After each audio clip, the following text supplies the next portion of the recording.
Metroid has always been somewhat of an outcast next to more popular Nintendo franchises. Even Super Metroid, which is widely regarded as one of the best SNES games of all time, barely managed to sell 1.4 million copies. Compare that to SNES games similar in quality, like Mario World or A Link to the Past, and it's surprising to say the least. Metroid is uniquely different. Its dark atmosphere and nightmarish creature design all come together to create an experience that is unrivaled on Nintendo systems. Where most people would expect a Nintendo game to be bright and playful, Metroid sticks out as quite the opposite. Most, if not every game in the series, has a sense of mystery and intrigue.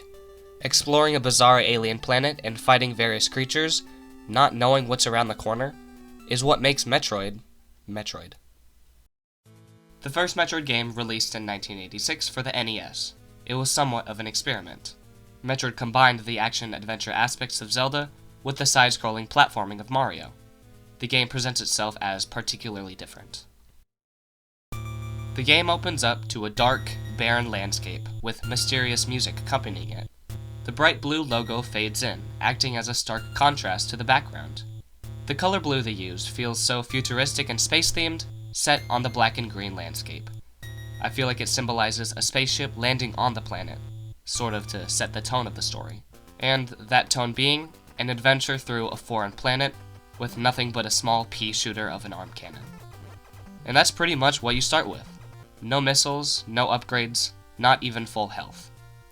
I feel like the original Metroid has a mood no other Metroid has. The feeling of true adventure. Enemies hit hard and take a substantial portion of your health down. The terrain is dangerous, with acid and lava pits below you. You don't even have a map. The expectation at the time was that you would have to jot down a map and create one yourself, like a true adventurer. No other Metroid game, hell, no other game, has made me feel this way like the original does. Newer games introduce a map system, which is definitely a welcome addition, but they still have yet to truly replicate this exclusively Metroid feeling. When you load into the game, you see a solid black background, with dark blue terrain all around you. The blues next to the black background show how dark and shadow-filled the cave is. Your power suit, colored orange and yellow, contrasts with the background. This symbolizes how you're on your own and up against the whole planet. When Samus gets the Varia suit, the color changes to a red and pink color, which are typically more aggressive colors and which I think represent how accustomed she and the player have gotten to the once foreign planet. After having played hours on end, the player defeats Kraid and Ridley and begins to head down to Torian. They looked at the manual before this. Throughout the game, they haven't come across the titular Metroid. So after taking the long elevator ride down, the player sets foot in Torian. The walls are lined with an industrial-looking architecture, completely unlike the natural planet you've explored previously. Tension rises when you hear the music.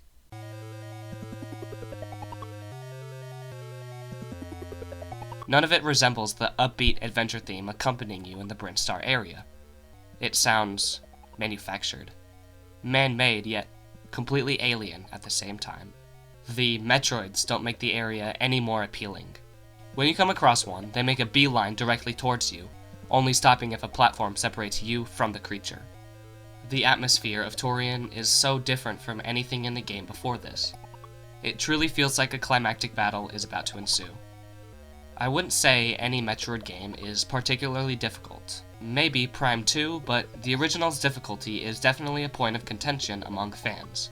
The final boss, especially, with SpaghettiOs flying around everywhere, knocking you into lava.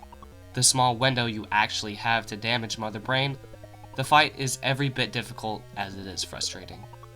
That sense of relief that washes over you when you finally defeat her, fading into a stressful expression when you see the text on the screen that says, "Time bomb set, get out fast." The manual said something is big in store for you, but nothing could prepare you for something like the escape sequence. The escape sequence, particularly in the original, is by far the best part of any Metroid game. There's something about the specific feeling you get when you misstep and fall down that no other game has even come close to replicating. Something along the lines of dread, foreboding, and anxiety fill your body. Did that mess up my entire game? Will I have to re-fight the boss? Stakes are high, and once again, that aspect of adventure presents itself. Not to say the newer games aren't better, they definitely are, but this feeling really only shows itself in the original. The fact that the game is bullshit, and the fact that it is unforgiving, both add to the feeling of reality to the game. It's not the best Metroid game, but you can't deny that it set the stage for potential sequels to build on that concept and make an even better game. 5 years after the original, Metroid 2: Return of Samus was released for the Game Boy. Back then, games on handheld devices were usually spin-offs that were of lower quality. However, Metroid 2 was the definitive sequel to the original, continuing the story and vastly improving the gameplay. And I mean vastly, because you can crouch and aim up and down. This may not seem like that big of a deal, but the original had such clunky controls. This is definitely a welcome addition. With those better controls, Metroid 2 expands on the theme of isolation built up in the first game. The game presents an environment that perfectly pairs with the player's anxious mood, literally not knowing what's around the corner since the screen is so zoomed in. Much like the original, the title screen introduces the mood. The sound playing in the background, to me, shows how mysterious and foreign the planet is.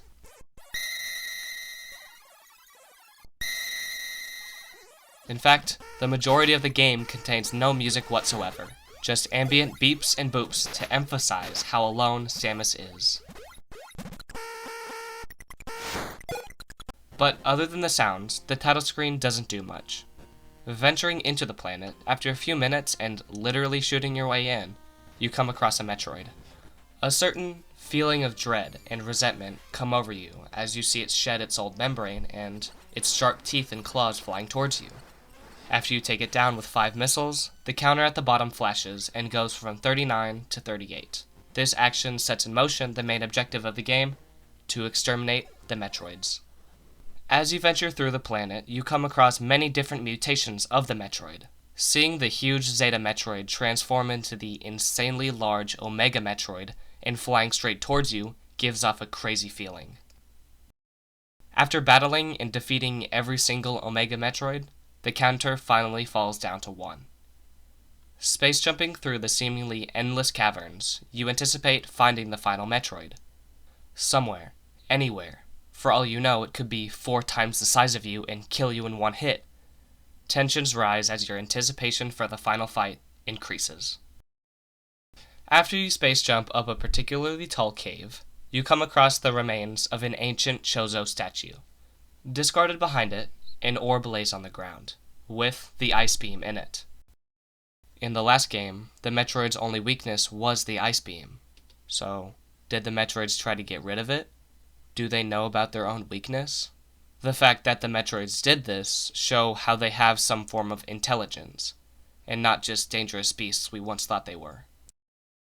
Shortly after this, the Metroid counter jumps to 9. The player can infer from the egg above them that the Metroids are hatching.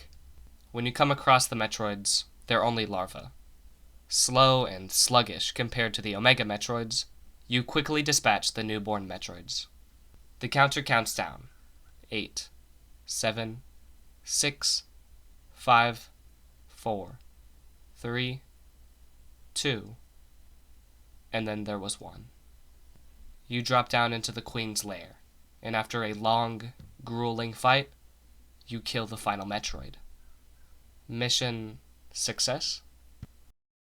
Walking forward, you can see the Metroid egg you saw earlier. Out hatches a baby Metroid that doesn't immediately start attacking you. At this point, after the bloodshed, you decide no more. Killing the entire Metroid species was meant to bring peace to the galaxy, but doing so just caused more violence. At the end of the game, you're filled with a lot of melancholy, and it gives you time to process.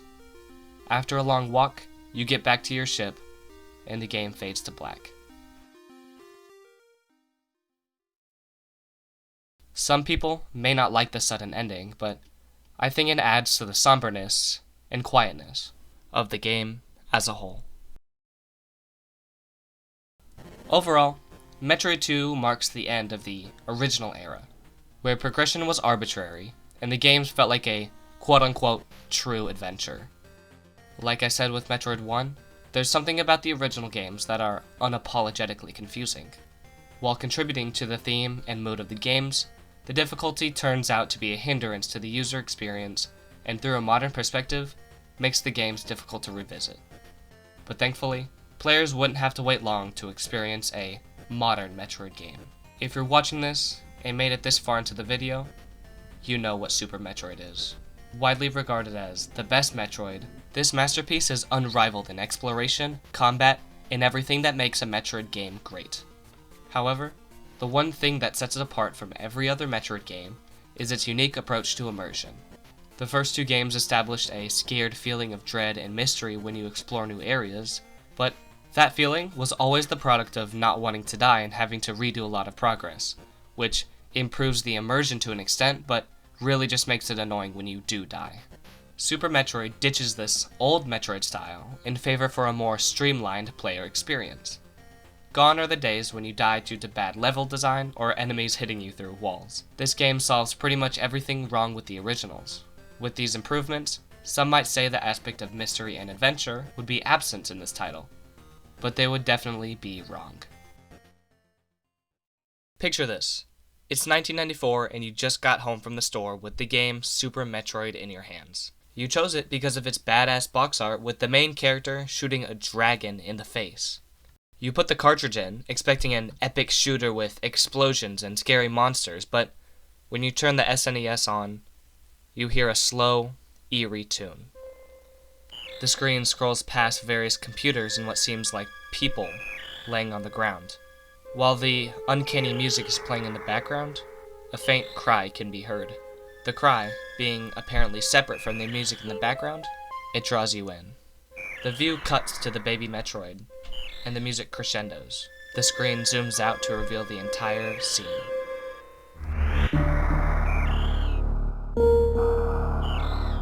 A dark, desolate laboratory with bodies across the floor. The only sign of life being the baby Metroid. To say this title screen opening is a masterpiece would definitely be an understatement. I think it's one of the greatest openings to a game ever made. The tone it sets for the game is unparalleled and draws in new and returning players alike. In fact, Super Metroid does a perfect job at setting the mood. Whether it's mystery, intrigue, or adventure, Super Metroid does it perfectly. You say your options, get everything in order, and finally press Start Game. Silence. Only for a moment. White text appears across the screen. The last Metroid is in captivity. The galaxy is at peace. The uncanny voice echoes in your mind. To ease this, the game transitions into a recap segment, detailing the events of the first two games and the birth of the baby Metroid. The last Metroid. A distress beacon was broadcast from Ceres Station, the same place where the baby Metroid is being held. Before we can think, Samus is immediately on her way.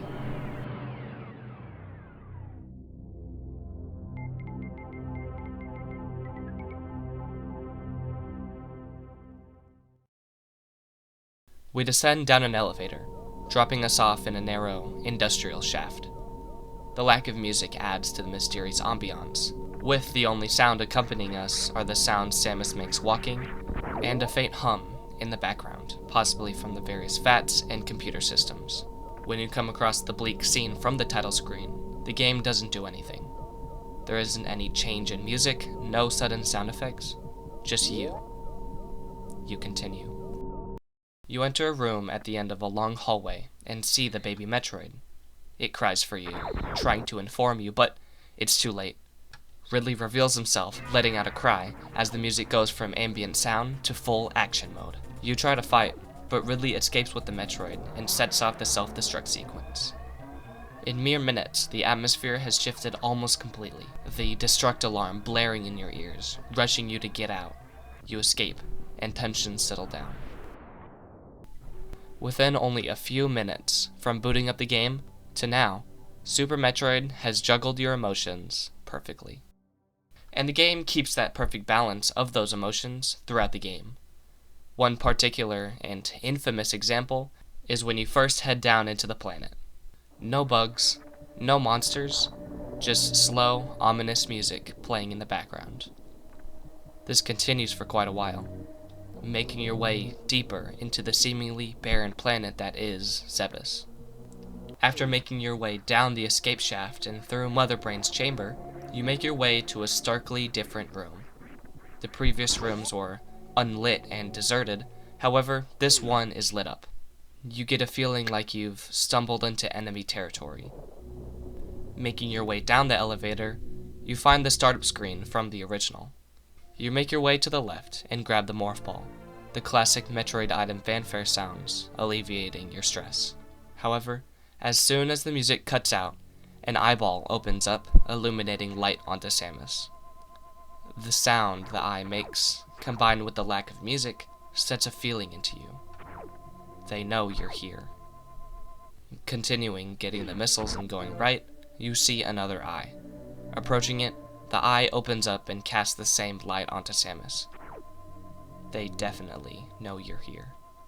Riding the elevator back up again, the room, that was starkly different, has lit up ever so slightly, signifying the planet's awakening, as I like to call it. This is confirmed when you walk into the next room, with space pirates crawling all over the walls, attacking you. Also, notice the music that was starkly different than it was before. This sequence of events builds on top of the prologue and further establishes how mood and atmosphere can improve a game. And Super Metroid perfects atmosphere and mood perfectly. It constantly subverts your expectations throughout the game and never lets down. I can name so many points in the game where the experience of just playing the game is so awe-inspiring. The Crocomire jump scare, the fan-tune boss fight, and the Chozo standing up twice? This game is just chock full of so many memorable moments. It's insane how the game keeps on one-upping itself. And, as expected, the finale meets those expectations and then some. You think, oh, it's just going to be a callback to the original game's final boss. This should be easy. But when you kill Mother Brain and the head collapses on the floor, you assume the self-destruct sequence is going to sound, but nothing. Then, the head starts to rise. A mechanical, yet strangely organic body stands up. Experiencing this for the first time is an actually crazy thing. Mother Brain drooling and breathing purple smoke, shooting blue SpaghettiOs out of her mouth and throwing bombs on the floor, and literally out of nowhere, the baby Metroid kills Mother Brain? But as the Metroid is healing you, it dies and explodes all over your body, giving you the hyper beam. And then you're all like, no, and then you finally kill Mother Brain, yada yada, escape sequence, save the animals, the planet explodes, and you get out of there by the skin of your teeth. Needless to say, this game's ending is one of the most chaotic, bombastic, and insane endings to a game I've ever played in the best way possible. There are so many words that can describe any moment in this game. Anxious fighting Ridley once and for all, bitterness when the Metroid dies, anger when you finally beat the shit out of Mother Brain, crazy action set-piece emotion when you're booking it out of the planet. Super Metroid is a very universal game. Nobody hates Super Metroid, just for the amount of things it does correctly, and the entire experience playing it is perfect. By no means my favorite Metroid game, but definitely the most perfect. Each of the original Metroid games perfects atmosphere and mood respectively. Whether it's the original sense of adventure, 2's claustrophobic eeriness, or Super's action-adventure set pieces, the original trilogy does it perfectly.